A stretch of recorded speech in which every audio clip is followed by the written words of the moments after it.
Guys आज की video में बात करें सेंटर एपिसोड 24 के बारे में। इफ इन केस पहले से देखी ही नहीं, प्लेलिस्ट का लिंक भी डिस्क्रिप्शन में दिया, बड़ी सारी जगह चेकआउट कर सकते हो। जैसे कि अब तक देखो तो पैरी फाइनली सर्वर रूम तो पहुंचा। एडा कहता है तुम्हें मेन प्रोग्राम का एसएस कोड चेंज करना पड़ेगा, जो कि उस बेबली ने चेंज कर दिया। लेकिन तभी यूएस का आर्मी क्राफ्टिंग की तरफ आता है, भेजता है अपने ड्रोन नीचे की तरफ। लड़ाई करने का बढ़िया तरीका, वो अपने ड्रोन भेजेंगे, खुद आएंगे नहीं और हमें मार देंगे। एक बार के लिए पैरी की भी हवा टाइट होती है, अभी मैं इसको रिस्टोर नहीं कर सकता। लेकिन जैसा कि मैं एफबीआई के थ्रू ज्वाइन हुआ तो यूएस आर्मी में मैं इंचार्ज था ड्रोन का भी, मुझे पता है कि उसके अंदर एक तरह का सेंसर होगा जो कि तुम्हारी स्किन को देख के तुम्हारे पास आ जाएगा। बेशक से इनका कोई प्लान है कि आइलैंड पे जितने बंदे सभी को मार दो, लेकिन जैसा कि मेन प्रोग्राम का एसेस किसी के पास है ही नहीं, इवन तो वो रेडार का यूज़ कर ही नहीं सकते, जो अपने लिए काफ़ी प्लस पॉइंट रहेगा, बिकॉज बिना रेडार के अपने लिए बचना थोड़ा सा आसान हो सकता है। इसके अलावा पैरी के मन में ये चल रहा है कि अदर देन कि मैं पूरा मेन प्रोग्राम का कोड सही करूँ, सिंपल सी टेक्निक ये रहेगी जितने भी प्लेयर है उनका स्टेटस क्लियर सेट कर देता हूँ, बड़ी जल्दी से सुलट जाएगा। लेकिन यहाँ पे काफ़ी तगड़ी फायरवॉल लगा रखी है उस चेपड़ी ने, काफ़ी मुश्किल, लगभग 1 घंटा लग जाएगा इसके अंदर। लेकिन इसके गार्ड्स अलाई सोचते हैं जब तक अपने पास है एंटी सेंसर कोड, जिसके थ्रू वो ड्रोन अपन को सेंस नहीं कर पाएंगे, जो कि अपन काफ़ी हद तक प्रोटेक्शन देगा। लेकिन एक बार के लिए बात किया तो एडा की, उसे समझ नहीं आ रहा कि यूएस आर्मी को पता कैसे चला वो आइलैंड पे आए कैसे।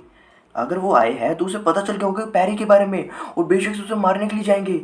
लेकिन ले किसने करी, मोटे को तो मार दिया था उसके चिप के थ्रू, क्या चक्कर। इसके अलावा सैचवर्ड फाउंडेशन में हर चिपड़ी मची पड़ी है कि क्वींस की बंदियां आने वाली है, पूरा अपडेट हमें मिलना चाहिए। एक बार के लिए सैचवर्ड फाउंडेशन में इस हेड को लगता है उस पैरी बंदे ने क्या कुछ कर दिया, हमारी इन्फॉर्मेशन लीक करी, हमारी किलिंग चिप को हाईजैक कर लिया, इवन दो सैचवर्ड को होस्टेज बना रखा है, जैसा कि उस हेड का पुराना दोस्त था पैरी। लेकिन गद्दारी की सजा मौत होती है। एक बार के लिए सभी बंदूक कहता है कि हमारा मेन मिशन है बटून गेम को वापस से पहले जैसा करना। वही बात की तो कंपनी में ये लड़कियां कहती है कि हमें बाथरूम जाना है, इमरजेंसी, रोक नहीं सकते। एडर योटा के डैड को इनके साथ भेजता है, लेकिन वहाँ पे दिखे कुछ हिडन बंदे जो कि छुपने की कोशिश, उन्हें भी होस्टेज बनाते हुए अपने साथ लाया। ये लोग रिवील करते हैं कि मोटा अब तक जिंदा है, उसने अपने हाथ की जीप को उड़ा दिया था और मेडिसिन रूम में बैठा है।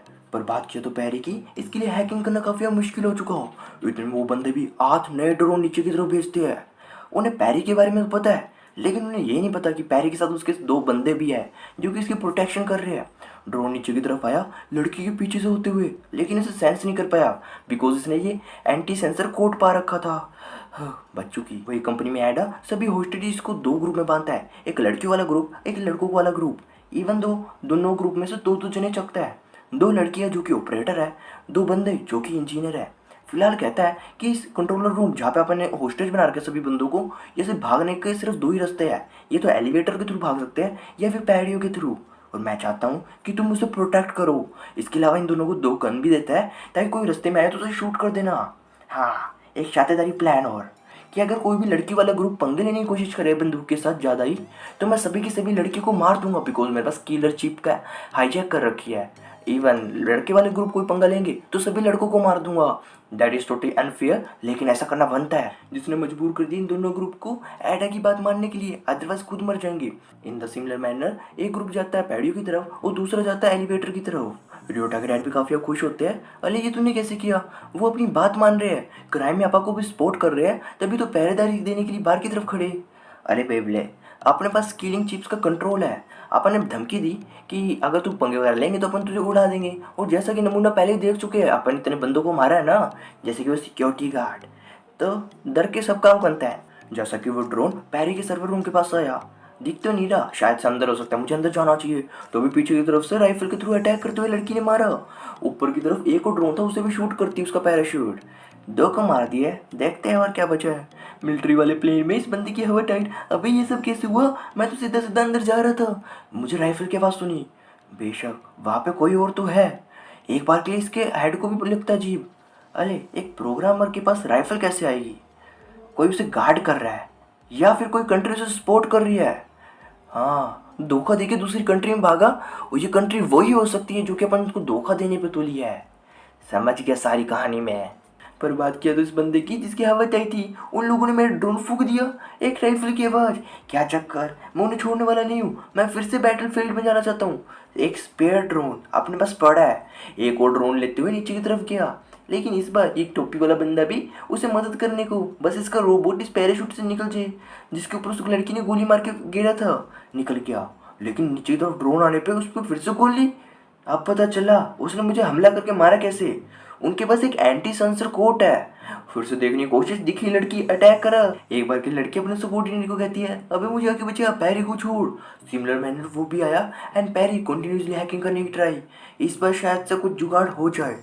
बात की तो साकामोटो, कीरा और हिमिको की फाइनली उस रोबोट से बचे एंड उनका मेन मिशन कगुआ कहाँ पे छुपी बैठी होगी। कीरा कहता है यंग बॉय से मैं मिला था 3rd फ्लोर पे, उसी के आसपास कहीं हो सकता है। बात किया तो यंग बॉय की अपने फ्लैशबैक में देख रहा था असल में पैसे कैसे कमाया करता था रियल वर्ल्ड में। लोगों को फोन करके कहते था तुम्हारे बच्चे ने मेरे पैसे चोरी कर लिए, मैंने बदले में पुलिस कंप्लेंट कर दी। लोअर की तरफ से भी नकली आवाज निकाल के, अले तुम्हारे ऊपर केस हुआ है, अगर तुमने पैसे नहीं दिए तो बेशक काफ़ी बड़ी सजा होगी। जिससे डरते हुए लोग इसे पैसे दिया करते थे और अपनी गैंग के साथ सारे पैसे बांटा करता था। इवन दो ऐसे करते हुए एक दिन ओल्ड लेडी ने पकड़ा, हमारे पैसे वापस दे दो, तुमने हमें धोखे से ठगा है। लेकिन किसी भी दर्द भावना का दर्द नहीं, वो भाग गया था वहाँ से। मेरे लिए कोई भी इंसान ऐसे मायने नहीं रखता, सिर्फ पैसा ही मेरे मायने है। जैसा कि साकामोटो और यंग बॉय के पास आके मिले, बेहोश पड़ा था। अबे जैसे कि मैंने खिड़की से 3rd फ्लोर से जंप करा था, मेरी डबल रोटी सिक गई, काफ़ी ज़्यादा मेरे हिप में दर्द हो रहा है। एक बार के लिए साकामोटो इसे रबड़ की ट्यूब जो साइड में पड़ी देता है, इससे थोड़ा बहुत कंफर्टेबल महसूस करेगा, ज़्यादा दर्द नहीं होगा। लेकिन कगुआ को अपन ढूंढना है, ऊपर की तरफ होगी, लेकिन बाहर जाएंगे ड्रोन चारों तरफ। एक बार के लिए प्लान करता है कि मैं आगे की तरफ जाऊंगा, ड्रोन को चारा दूंगा, बदले में वो मेरे पीछे आएंगे ना। मौके का फायदा उठाते हुए कीरा और हिमी को तुम पीछे की तरफ रख के उसे उड़ा देना। इन द सिमिलर मैंने सेम प्लान को फॉलो करते हुए साकामोटो आगे की तरफ जाया, ड्रोन का निशा दिखाना, पीछे पीछे आया, कगुआ से मिला, लेकिन ड्रोन सोचता है आवे धन्ना को उड़ाऊंगा। तभी साइड की तरफ से एक होमिंग बीम आते हुए इसके ड्रोन को किया ब्लास्ट। ये मेरा ड्रोन कैसे खत्म हो गया। जब ये रिवील करती है, अबे बेबले वो सिर्फ चारा था। बेशक से ऐसा चारा तो साकामोटो के अलावा कोई दे ही नहीं सकता। साकामोटो मैं तेरी उम्मीद कर रही थी और इस बार तू मेरे हाथों नहीं बचने वाला। सिमिलर मैनर अपने रोबोट को भी उसी डायरेक्शन में लेते हुए आती है। कीरा को दिखा सिग्नल, ओए कोई ड्रोन आसपास है, इस बार मैं उसे नहीं छोड़ूंगा। फाइनली आता है, देख उसने साकामोटो और कगुआ के बारे में इन लोगों को पता है, लेकिन मैं और बाकी के लोग छुपे बैठे हैं, इसके बारे में नहीं पता। बड़ी आसानी से वाट लगा दूंगा। लेकिन उस यूएस मिलिट्री वाले प्लेन में जेविडिया कंट्रोल करती थी इस रोबोट को। इतने बंदा कहता है, अबे पिछली बार तूने उस बंदे को लेजर से बीच में 2 टुकड़ों में काटा ना, इस बार मैं बंदे को काट के बीच में देखना चाहता हूँ कैसा मजा आता है। प्लीज मुझे भी कंट्रोल करने दी, प्लीज प्लीज। इनके बीच में होपड़ी पपड़ी होती रहती है, लेकिन किरा इनकी वाट लगा देगा।